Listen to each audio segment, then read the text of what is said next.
So today in this video we are going to start with next chapter, microbes in human welfare. So microorganisms, that means microbes is what? Microorganisms which we can observe only under microscope. So that are microbes. So microbes in human welfare, first we will study about microbes in household products.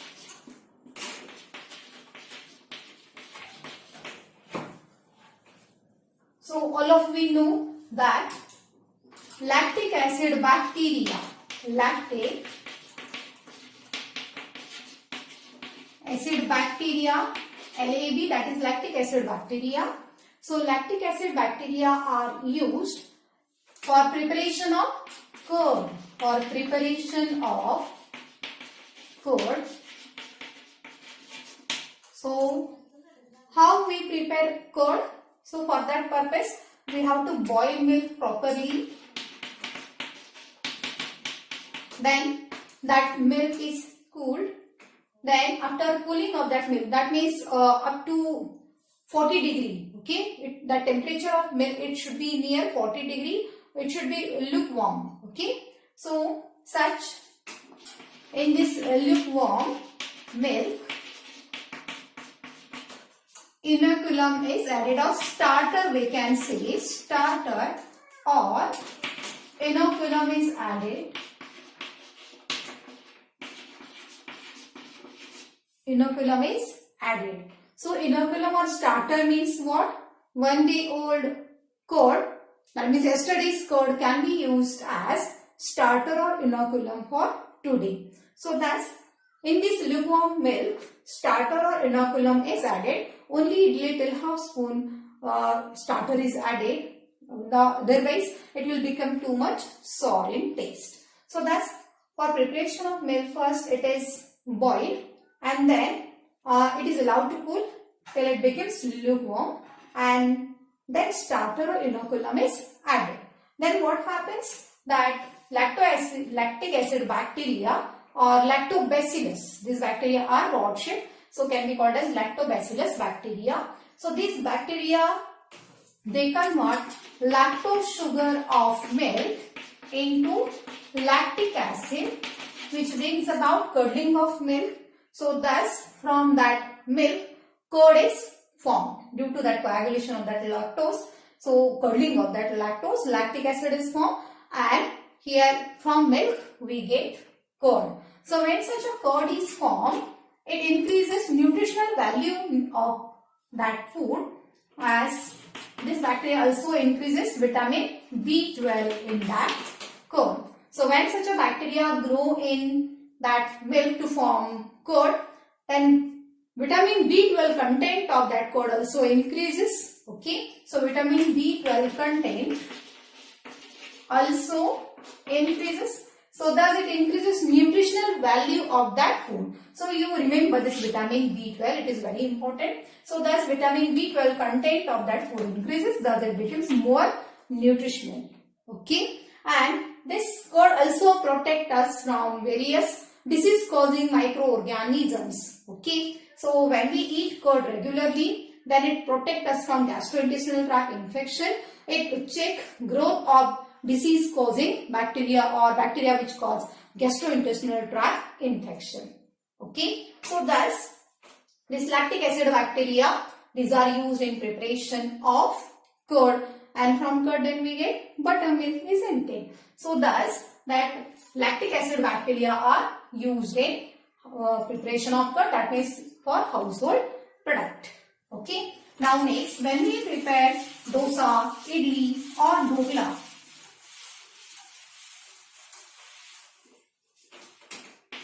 idli, dosa, then dhokla. So when we prepare such a idli and dosa from rice and black gram, and we prepare dhokla from that Bengal gram flour, isn't it? So we ferment this dough of idli dosa as well as dhokla, okay. Dough of idli dosa and dhokla, it is fermented. So which bacteria helps in fermentation of idli, dosa and dhokla dough? So leuconostoc,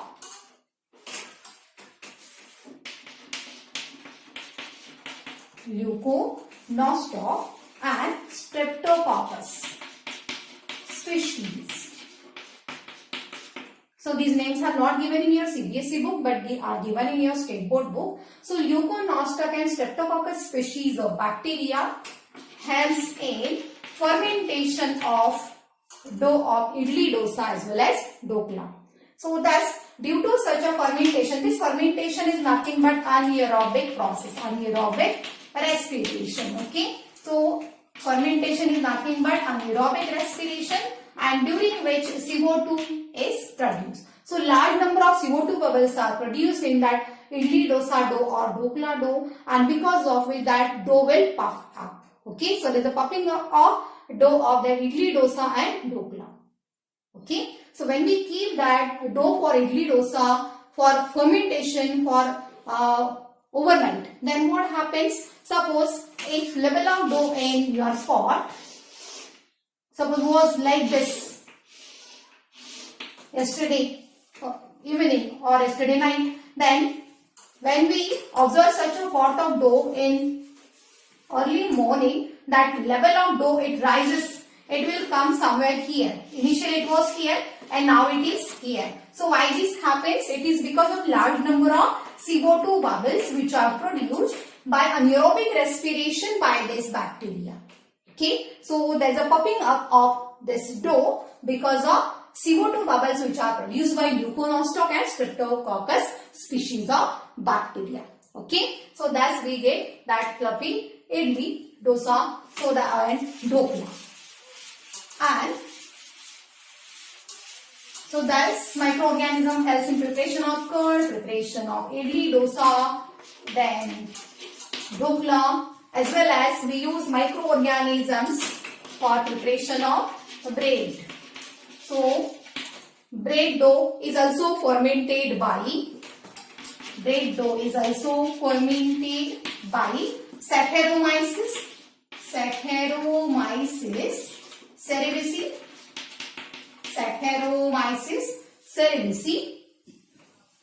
So bread dough is fermented by Saccharomyces cerevisiae. So again it produces CO2 bubbles. Okay, and that dough will also puffed up, and then we get that spongy bread, isn't it? So we also get that idli, dokla also becomes spongy because of that CO2 bubbles in it. So when we cook that idli or dokla, then that CO2 bubbles will come out, but that idli and dokla it becomes spongy. And here bread dough it is fermented by Saccharomyces cerevisiae, and again there is puffing up of that bread dough, and then we get spongy bread from that.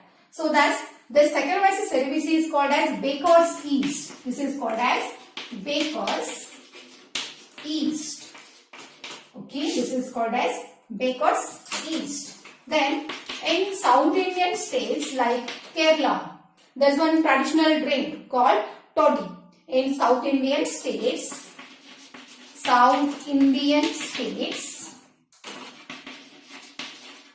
like Kerala,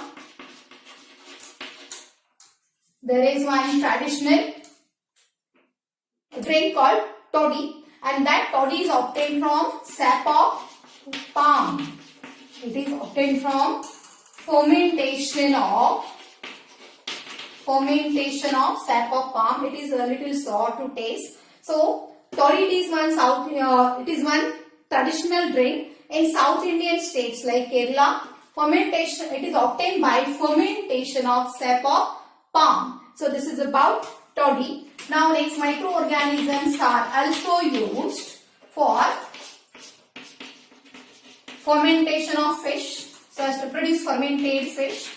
Initially or previously, when there were no modern technologies for preservation of fish like that of canning or refrigeration, so at that time fishes were fermented by this method, by traditional method of fermentation. So here fermented fish, then fermented soybean. As we know that we get soy sauce from fermentation of soybean and wheat. Okay, that grains of soybean and wheat, these are fermented, and from that we get soya sauce. So the soya sauce, it is one food product obtained by fermentation by using microorganisms. Again, bamboo shoots. Young bamboo shoots. Young bamboo shoots are fermented by microorganisms, and thus these are used as a food. So fermented fish, then soybean, bamboo shoots, these are fermented by microorganisms, and then these are used as a food. In Goa, we get such a bamboo shoots to eat. Okay, as well as in Jharkhand, some parts of Orissa. Jharkhand, Orissa, Goa, especially in rainy season, fermented bamboo shoots are available in Goa for eating. So these micros like fermented fish, soybean and bamboo shoots, these are fermented by microbes and then used as a food. Okay. Now cheese.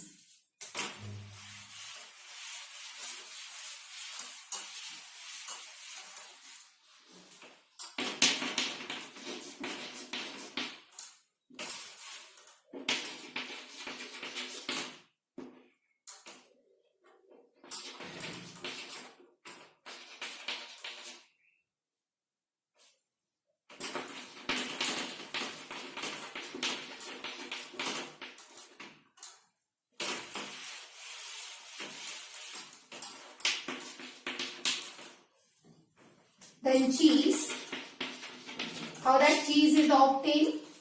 So that Swiss cheese, which is having large holes, Swiss cheese with large holes, is obtained by using bacteria, Propionibacterium, Propionibacterium Shermani, Propionibacterium Shermani. So Swiss cheese, it is with large holes, and so it is preferred, and it is obtained by Propionibacterium Shermani. Okay, which bacterium is used for preparation of Swiss cheese? Propionibacterium Shermani. It can be asked for MCQ. So though it is little difficult to remember all these names from this chapter, but still it is very important, because majority times questions are asked on such names of bacteria, fungi. So you have to learn it. No option. So Swiss cheese with large holes is obtained by using microorganism, by using bacteria, Propionibacterium Shermani. And one more type of cheese is there, that is Roquefort cheese. Roquefort cheese. Now it is obtained by using bacteria like Streptococcus lactis and Penicillium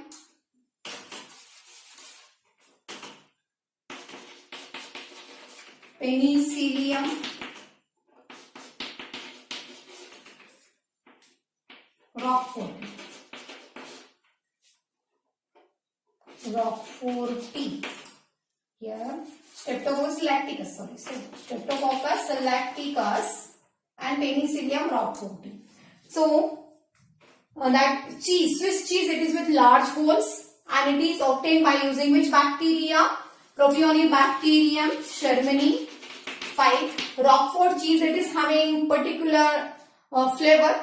So Roquefort cheese is obtained by using Streptococcus lacticus bacteria, and ripening of that cheese, it is done by using fungi Penicillium roqueforti. The Streptococcus, it is bacteria. Okay, this one is bacteria. Streptococcus lacticus is bacteria, and Penicillium roqueforti, it is fungus, which is used for ripening of that cheese. That means this fungus is grown on cheese, and then it gives that particular flavor, and for that flavor only Roquefort cheese is preferred by people. Okay, so thus we use such a large number of microorganisms for preparation of curd, then for preparation of idli, dosa, preparation of dhokla, then toddy, that is South Indian traditional drink, then bread, then soya sauce, then bamboo shoots, fermented fish, then Swiss cheese and Roquefort cheese. All these are household products which are prepared by using microorganisms. So you have to learn all these names, no option.